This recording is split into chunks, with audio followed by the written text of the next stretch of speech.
maaleykum wa rahmatullah mbokk yi ñu seetaan ci luttetv.com ñu ngi leen di nuyu bu baax a baax tey bu ngeen gisee jëmm ji ñu jàkkaarloon seen xel dina dem ci lu bare seen xel dina dem ci Modou Lo Eumeu Sène seen xel dina dem ci làmb mbapat waaye tamit seen xel dina dem ci lii di CNG seen xel dina dem itam ci kuréelu arbitre yi jëmm ji ñu jàkkaarlool mooy Pierre Malick Ngom Pierre Malick maa ngi lay nuyu. Beuz maa ngi lay fay. di nuyu sa caméraman bi Mohamed Dieng di nuyu képp koo xam ne mu ngi leen di suivre ci live bi di woo amateurs yi parce que gis naa ne nag gars yi vraiment site yi bëri na certes mais yéen li ngeen ciy def vraiment macha allah ñu leen di ñaanal vraiment li ngeen ci bëgg yàlla defal leen ko li ngeen ci séntu daal yàlla na ko yàlla def te mu jig leen bu baax a baax. macha allah ñu ngi nuyu ñu seetaan ñëpp non seulement ci YouTube bi mais ñu seetaan en simultané itam ci Instagram bi parce que lii live Instagram bu ñu tàmm def tous les jours la tey nag dañu indi micro yi indi caméra yi yëpp pour vraiment gën a jëmbal bés bi ndax keroog gis nga ni am na waxtaan boo xamante ne sumal leen ko tey nag mu bëgg vraiment ñu ñëw gën a yaatal gën a leeral fu may ñu ko commencé yow Pierre Malick la moo ko booleeg làmb. Bon li ma booleeg làmb je peux dire c'est une longue histoire mais foog naa dama koy tënk rek comme dafa mel ni affaire bi 1 heure de temps la te jugé naa ne sama jaar-jaar mën na bañ a am lool solo par rapport à li ñu war a wax dama juddoo village bu tudd Boof muy dëkku cosaan nekk wetu Jaxaaw Siin bokk ci région bu Fatick juddu foofu fekk ñuy tëgg genre birale temps yooyu làmb ji dimanche lay doon ay côté 10 heures. am ku ñëw drapeau bi sër la buñ bëree ba pare dimanche bi di ñëw mu ñëw tegaat drapeau bi en compétition ku gagné après yóbbu drapeau bi ba jour ji ñuy def birale bi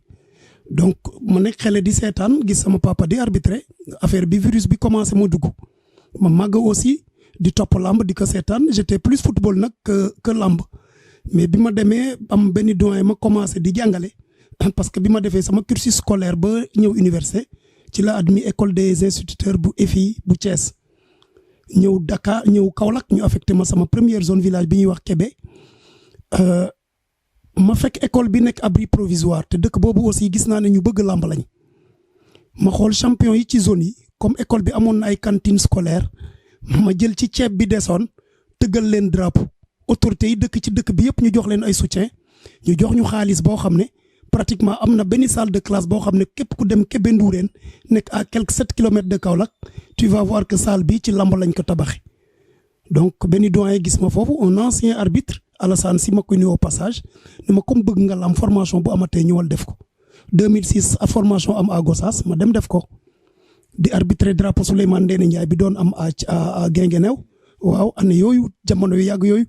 boobu mbër mi tax ma dugg ci lamb sax muy tombé seen nga xam ne boobu la jógee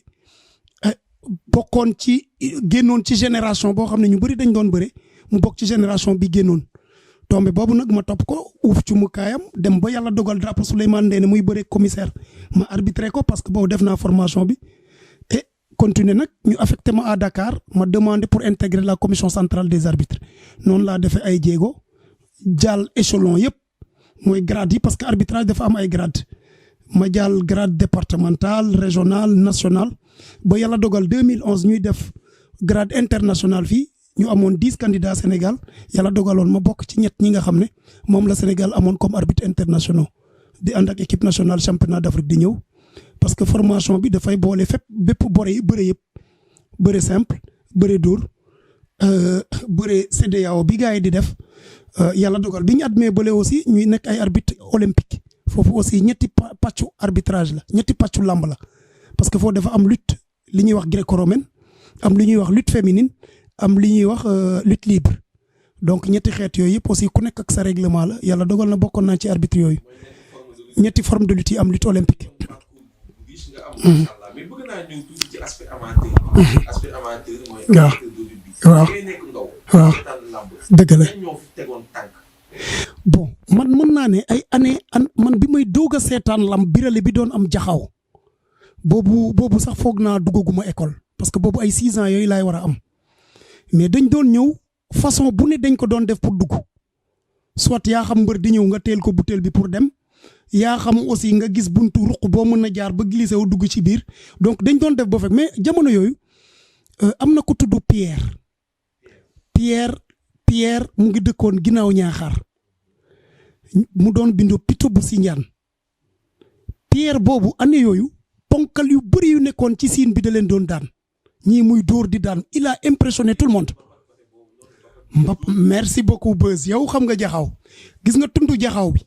ay boof njoob secteur boobu yëpp caare yooyu suñu mbapat bëre dóor la moo tax mbër yi génnee ci gox boobu bu ñu ñëwee fii am combat du ñu am problème pour adapté wu. Souley Dop année yooyu may wax frère Souley Dop mu ngi doon bëri ay poids lourd muy Daouda mu ngi doon bëri foofu poids lourd ajuma saas mu nekk borom école de lutte bi nekk Kaolack léegi ajuma waaw Simel mu ngi doon binduloog diir joyin tombé boobu mu ngi bëri sax tànk parce que boobu mu ngi doog a ñëw mais def leen fekki après Sara Jat Muri bëri woon na ay Mbedo Mbuuma Ndaama bëri woon na après la génération yi tegu mais année yooyu ñun ay boy yu ndaw lañ di seetaani c'est bien avant boobu Yékini xam naa bu bëree it ay tànk lay doon parce que li may wax ni ay année su ma jumul ay année 85 86 yooyu lay doon te góob ma Yékini bëri année yooyu non boobu bëriwul léegi Pierre boobu pour la petite histoire man dama juddu benn sëriñ tuddee ma Maodo Malick Sy muy papa yi noiro bi ma doon wax keroog sëriñ Aliou Ngouti yal na yàlla yokk leeram vraiment yóbbu ko àjjan léegi kooku moo ñëw dëkk ba di tuubal dëkk ba ne ñu ne ko am na liir bu juddu ñu ne ko indi ko ma ñaan mu indi mu téye ma après bi mu ñaanee ne ko 8e jour tuddee leen ko Malick ñu tuddee Maodo Malick yàlla dogal ma jàng nekk chrétien mais comme catéchuménat laa def catéchuménat mooy da nga dem ba mag jàng diine bi après def sacrement yi ay baptisé première étape deuxième étape baptisé communion confirmation yooyu mais boo koy def dañ lay tester ci connaissance wu église connaissance wu évangile biñ ko defee bu ñu war a tànn tur yi ñuy tudd boobu Pierre bi may wax mooy surgir foofu Pierre bu Sindiane man ak sama benn xarit mbër boobu noonu Pierre bi may wax nii mbër boobu noonu Pierre la tudd woon maa ngi fàttaliku bu baax mu doon sol yére boo xam ne ñu ngi ci bindoon Kamel xam naa bu seetaanoon live bi dina xam bu baax li may wax wala ku dëkk Ñaaxaar anciens yi doon seetaan lam jamono yu dañ xam Pierre bu Sindiane boobu kooku moom képp ku doon seetaan lam foofu il t'avait impressionné léegi ma baptisé jël tur boobu Pierre boobu daf ma impressionné j'ai pris le nom de Pierre bi may baptisé noonu laa baptisé parce que ba ma koy jël sax presque catéchisme bi ñu tànnal tur yi dafa loterie parce que amoon naa beneen copain bu tudd Samba bu déggee vidéo dina xam li may wax biñ demee mu ne moom Pierre la bëgg man Pierre te bëgguñu woon même dëkk bi ñu am ñaari tur yu bokk paa bi daf ñu tiire man ma génn nekk Pierre léegi moom mu nax ko ne Henri moo gën a neex léegi Henri la tudd bu seetaanee film bi dina xam li may wax nii bu baax waaw donc Pierre boobu vraiment moo ma impressionné woon te bi ma koy def c'est vrai que l'apôtre Pierre moo gënoon jege Jésus te moom la Jésus doon naan tu es Pierre et c'est sur cette pierre que je bâtirai mon église apôtre boobu xëy na moo waroon tax sax man ma kii tur bi mais contrairement man c'était le lutteur qui m'avait plus impressionné voilà ah d'accord alors parenthèse ok waaw ba xàmmee ba ràññee 10 15 20 ans waaw commencé na seetaan lamb dëgg ñoo la impressionné bon bi ma commencé yéegi di seetaan lamb tombé mi may wax impressionné na ma parce que dama ko topp lu yàgg te seetaanuma fu mu daanu ba ma commencé ràññee pendant tout ce temps ma gis muy compétir mooy mbër moo xam ne compétir na ak ay magam mën naa ci lim Daouda Dop ay ñoom Sara Jat Muri ñoo ko magoon compétir ak ay moromam ñoom Yékini bëri nañ drapeau chef de l'État Yékini gagné ko moom aussi mos na gagné Yékini fii nii au niveau de Dakar boo laajee Yékini dina ko boo woowee tombé dina la ko wax bëri nañ mbapat non bu ndak Dakar bi seetaanuma ko mais bi Yékini di daan fële à tombé à Fatick Yékini moo daanoon man maa uufoon ci mu kaay tombé te seetaan naa ko à Fatick bu nekkul ñaar ba ñetti yoon seetaan naa ko parce que boobu j'étais élève am na lamb ju doon am darel lamb ju doon mais fi ma ko mujjee seetaan mooy drapeau chef de l'État à Fatick 96 ci boppam la boobu laa ko mujjee seetaan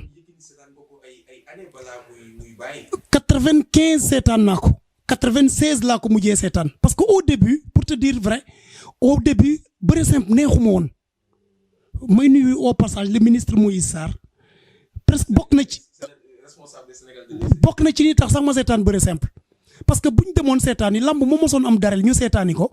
mais ngay gis gars yi di laal ay bopp affaire bi nooy trop par rapport à ñun li ñu tàmm côté jaxaw ku yi dal ñu songoo affaire yi xam nga donc mais benn jour ñu ne pourtant affaire bi neex na ak benn boy bu tudd Duudu dëkkoon Fayil ñu ne pourtant boo seetaanee tu vas aimer ma dem seetaani benn lamb depuis lors quitteetuma Fayil lamb jooju mu ngi amoon Fayil ma seetaan ko depuis lors tardeetuñu ba qualification drapeau chef de l'État 96 bi ñoom Louis Bicol Louis bokkul ak Eli Bicol bokkul ak Eli Louis ñoom ñëpp ñëwoon nañ ci qualification bi avant Paul Maurice sax di ñëw waaw après. Yékini gisoon nañ ay photos yow bu muy nekk. dafa sewoon njool effectivement. mais est-ce que ci sew njool boobu ci la ubbee ba pare. man de moom laa gis drapeau chef de l'État 96 boobu biñ ñëwee bañ bëre ci laa ni kii kenn du ko génnee ci làmb ji boobu Zallo boobu xam naa ko parce que bi ñuy ñëw Zallo fekk na 93 bi Moustapha Gueye ak Mor Fadam di bëre te astafurlah Mor Fadam bi muy daan Moustapha Gueye stade Léopold Senghor keroog tombé ak Zallo ñoo defoon ci petit combat spécial tombé daan ci Zallo donc règle bëre dóor stade fii Léopold Senghor léegi règlement de compte la woon pour Zallo mu am revanche ci tombé far nag jotul ci tombé Yékini daan tombé finaloog Zallo mais avant loolu Yékini li mu jaar balaa mu yegg foofu il m'avait vraiment impressionné moom ñëwul ci drapeau boobu yaa mu bëriwul ci drapeau boobu kii daal laa fàttaliku ne bëri na fa yaa mu je ne me rappelle pas que yaa mu bokk ci parce que Kaolack chaque région 2 la doon am te Kaolack y avait Hôtel Dior mu ngi ca woon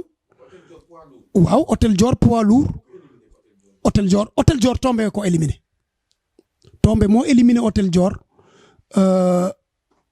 ci parce que ñaar drapeau la dafa am boo xam ne samedi la open bi moo doon nekk dimanche mais bu samedi ba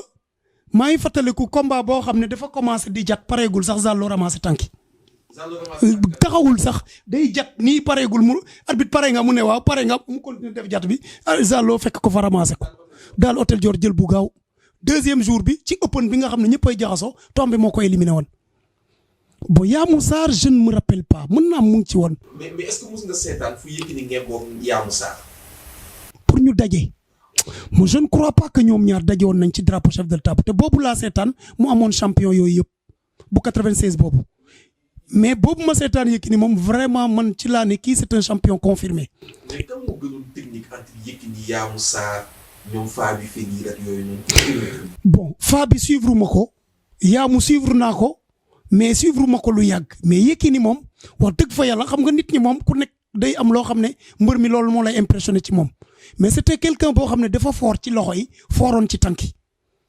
waaw donc moom xam nga am na mbër yoo xam ne peut-être ñi dañuy fort ci tànk ñii ci loxo la ñu gën a aaye mais Yékini bokk na ci mbër yoo xam ne moom loxo yi baaxoon na ci loxo baaxoon na ci tànk. bon ci li ma seetaan keroog daal ci ñim jot a daan yëpp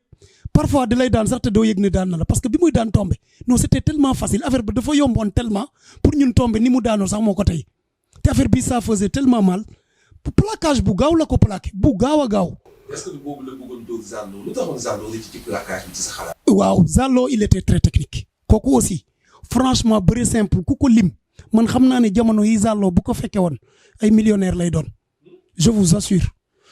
kooku bi lamb ji jeexee lii c'est fort tourné dafa amoon slogan bu mu doon wax ci journée drapeau chef de l'État boobu day tourné di wër di xumbal di yuuxu wala boog sangara wala biiñ thème yooyu la doon wax Zallo ngemb bu daanee ba pare bu seetaanee live bi dina xam ne day daan ba pare jël la ngemb bi teppi ko muy lang nii ci tànk yi muy daw di wër bu dayee ba jege si la def double flexion tourné waat ak ay moo nag yi muy sànni en tout cas ñëpp la waxu keroog moom te gisoo ko mu takk galaaj deful dara ñi mu dajal yëpp jël yu gaaw la leen di daan yu gaaw di yuuxu gis nga bi mu jëlee drapeau bi lendemain bi lycée élève boo dajal mu ngi naan sangara wala biiñ ñëpp di toppandoo Zallo lycée ku mëndoo fen bu Fatick donc c'était un champion moom tamit. mais keroog Yékini bu mu daanoo. est-ce que gis ngeen réaction bi Yékini. waaw il était amer il était très amer maanaam métti woon na ko trop métti woon na ko trop parce que moom aussi drapeau boobu moom def ci tegoon loxo. donc peut-être quelque part Zallo ni mu ko daane bett na ko trop. am naa ci yaakaar bu baax parce que benn su ma juumul xaw ma relation ak Amadou Kati Diop fan la jóge mais su ma juumul loolu drapeau boobu war na ci bokk parce que ñoom ñoo ñëwoon indi Dakar région de Dakar ñoom Amadou Kati Diop ak ñoom Moustapha Gueye yëpp gisoon nañ leen rok mbalax léger la doon def ci drapeau boobu man dama ragal impression bi leen Yékini woon keroog te képp ku seetaanoon lamb keroog même boo indi woon Zallo aussi mbër moomu dina la émerveiller man dama ragal seen relation fa la war a jóge. waaw.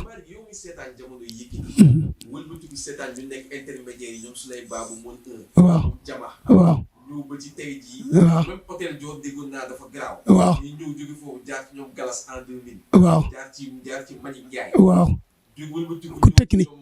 waaw ñu technique aussi. waaw waaw waaw dëgg la dëgg la dëgg la. dëgg la. waaw. vraiment tous ces jeunes là. waaw. ba ci seen mag yi. waaw. ku la ci gën a impressionné techniquement. mbapat bi nga dalee seetaan mbapat ba léegi.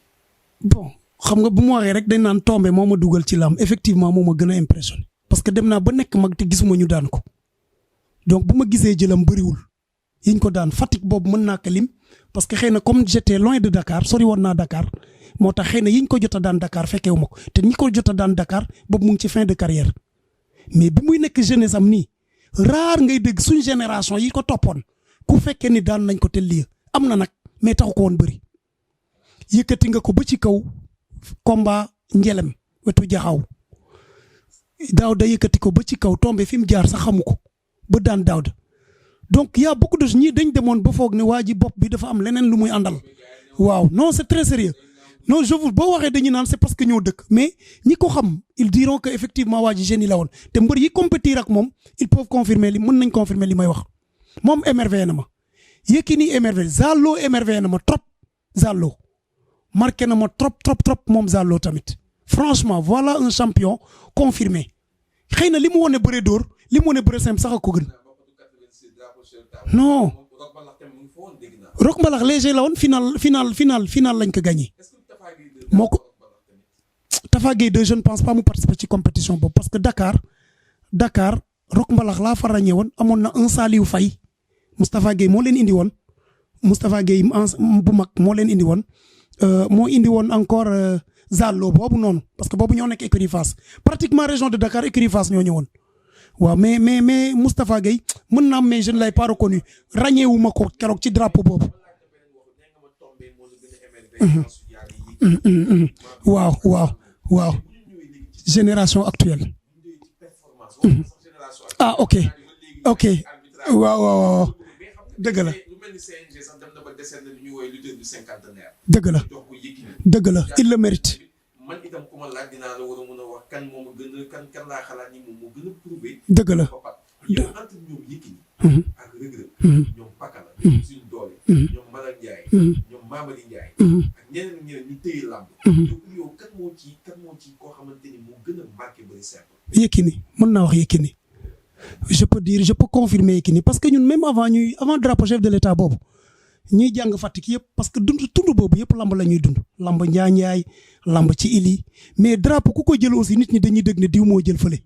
tur bi day law donc turam man yàgg naa ko dégg avant drapeau chef de l'état 96 te après drapeau chef bëriwul lool wax dëgg fa yàlla ci mbapat bëriwul mais bëri dóor moom suivre naa ko yëpp ba mu jeex. coowal Yékini jamono jooju amul benn coow bu mu tolloo. gisuma ko woon wax dëgg fa yàlla gisuma ko woon jamono yooyu année 96 yooyu jëm ba 2000 yi. avant 2000 sax parce que foog naa su ma juumul ay 97 la bàyyi bëri simple 97 la commencé def bëri dóor mais avant loolu 95 16 wàcc 14 ak yooyu wax dëgg fa yàlla ñu ngi doon dégg turam. côté Mbapat bu ñu doon lim. waaw ana suñu xool nag ñooñu waaw doog a ñëw ñooñu moom aussi vraiment jëf nañ seen jéego xëy na génération yi ñoo bokkul ku nekk ak sa génération parce que ku nekk aussi sa génération rek nga mën a bëril mais boo xoolee qualité ñooñu yi ñu amoon. ak lamb aussi ñii qualité yi ñu am ñii aussi ils n'ont pas démérité parce que boo fàttalikoo jamono yooyu xëy na champion mbëru zone lañ doon am ay tund bi presque tund bu ne benn mbër moo fay génnee buñ bëree ba bëri mënoo am lu mot 30 bokk te fii ngay gis 100 nangam mbër am kenn kuy daan ba jël ko donc jamono yi bokkuñ certes qualité yi bokkuñ mais ñii aussi ils ont marqué leur temps. loolu dëgg la ça je suis parfaitement d'accord Beuz. d'accord naa ci bu baax a baax. parce que mënuñu la bañ a approché ci aspect mbapat bi. waaw dañuy xam lu exceptionnel. dëgg la pour dund en tant qu'amateur fallait que ñu laaj la ci yéen. dëgg la dëgg la dëgg. yow dama lay laaj benn question juste ba maa may tëj page mbapat bi. waaw est-ce que pour yow lu mystique très important est un aspect très important ci boppam. bon suivre naa mbër yu bëri ñuy naan bu ñu ko doon classé 3e position lañ koy classé te wax nañ dëgg man bokk man aussi bu ma ko doon classé ci dernière position laa koy def parce que gis nga man mii ku ma jox galaaju àddina bi yëpp bu ma bëreeg Franc mënuma ko daan wala boog erreur dëgg lay doon muy rëg-rëg ak Franc ki gën a yees ci bëre ba xëy na bu ma bëree woon nag moom nga jox ma galaaj yëpp dina ma daan Cheikh Pouye sama mbër Cheikh Pouye maçon bi ah Cheikh Pouye xam naa gars yi si boo ma joxoon galaaj yëpp mën naa mënuma daan Cheikh Pouye donc galaaj dañ koy dimbale waxuma ne nag ça n'existe pas mais dañ koy dimbale di nga entraîner te aussi compétir bu baax jël galaaj yi ñu mottali ko. sa bët mës na la may fu mu jekkoo mbër ci gàllaaj ba nga xam ne kii jekku ne ko ci gàllaaj. bon xëy na peut-être ci ko am na lu ma fekkee drapeau chef de l'État Tambacounda. yàggul 2016 Tamba kañ la woon parce que Tamba la après Kolda 2017 ah voilà. avant Kolda bi jiitu bi précédé boobu bi amoon Kolda waaw mbër mi ñuy wax Babacar Seck maa ngi koy nuyu au passage ñu koy naan xaw ma ndaamal daaru mu dëkk Jowa Palmarin man j'ai vu keroog bokkul ak kooku kii 86 kilos la doon def moo nekkoon ci région Dakar bu Tamba bi boobu ngel jon moo def 120 kilos Dakar ma koy nuyu au passage Bébé Diène 100 kilos mooy année bi Bébé Diène émerveillé gars yi jëluloon drapeau bi mais keroog presse bi yëpp ci këram lañ demoon parce que ci la doon jaan jël yu technique yi dajeeg sele daan ko dajeeg ordinateur daan ko donc te bi ñuy dem ci drapeau bi mu ngi may nan laay def ba nem équipe nationale moom Bébé Diène ma koy naan ñi nga xam ne ñoom ñoo nekk équipe nationale bu ñu demee demal daan leen boo leen daanee forcé gars yi indi nañ am idée ci yow te effectivement noonu la def daan ñii ci open bi daanaat leen comment dirais-je individuel daan leen par équipe donc te bu ngeen gisee il a attiré des attentions au drapeau du chef de l'État mais baabu boobu dama gis keroog lu ne gars yi def nañ ko ñu ne dañ ko jekku ci galaj il a fallu gars yi ñëw xotti yaram gi deret ji tuuru mu ñëw doog a mën a compétir mais ni ma gisoon muy wëñaaru lu nekk mu daj ko ñu ne affaire u galaj ak lañ ca def mu doog a mën a bëri ci laa gëm ne effectivement galaj day jàpp mbër seetaan xëy na jegewuma leen woon ni ma jege woon keroog ñoom baabu ak ñoom kii